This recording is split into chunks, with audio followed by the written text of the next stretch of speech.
been doodling around on a paper, and then out of nowhere, it just hits you. Like, oh, gee, oh golly, I surely wonder how these pencils are made. Well,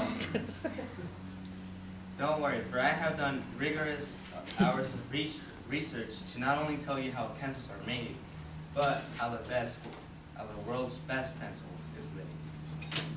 10 key steps into making the world's best pencil is cutting the wood into a pencil block, making pencil slats, treating the wood with wax and stain, cutting the grooves, putting in the cores, gluing the slats, cutting the pencils off the slats, painting them, and last but not least, putting in the eraser.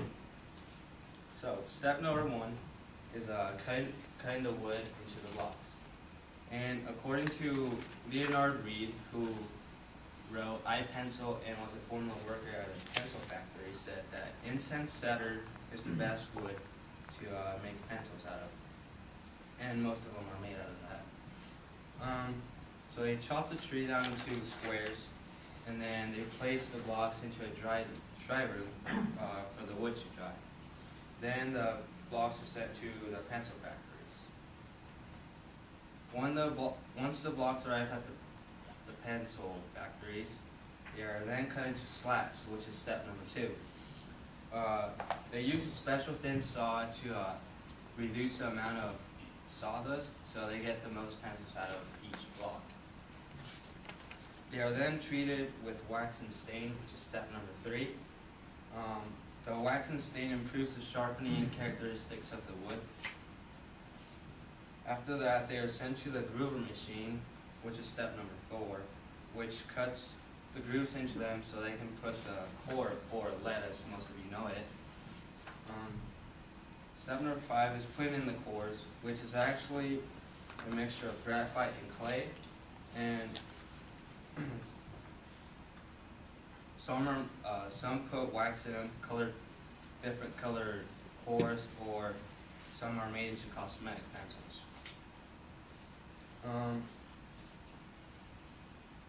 Sixth step is gluing the slats on top of the other, which makes a sandwich.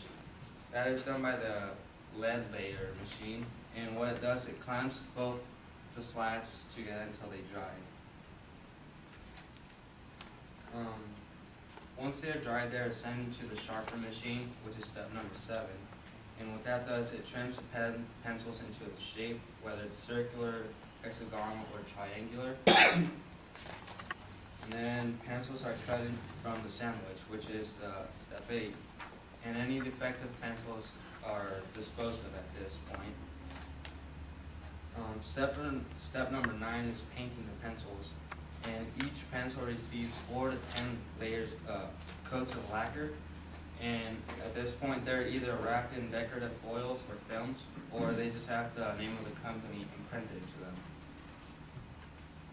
And step number 10 is adding the erasers. The pencils are sent into a tipping machine, which it crimps the eraser in the metal ring that holds the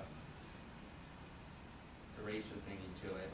And then they are sent to stores all around. According to Leonard Reed again, the equipment that it takes to make all the pencils costs about $4 million. And yeah, those are 10 steps of creating a pencil by cutting the blocks, slats, cutting the grooves, putting in the cores, gluing, cutting, and painting. So with that, you have a useful utensil.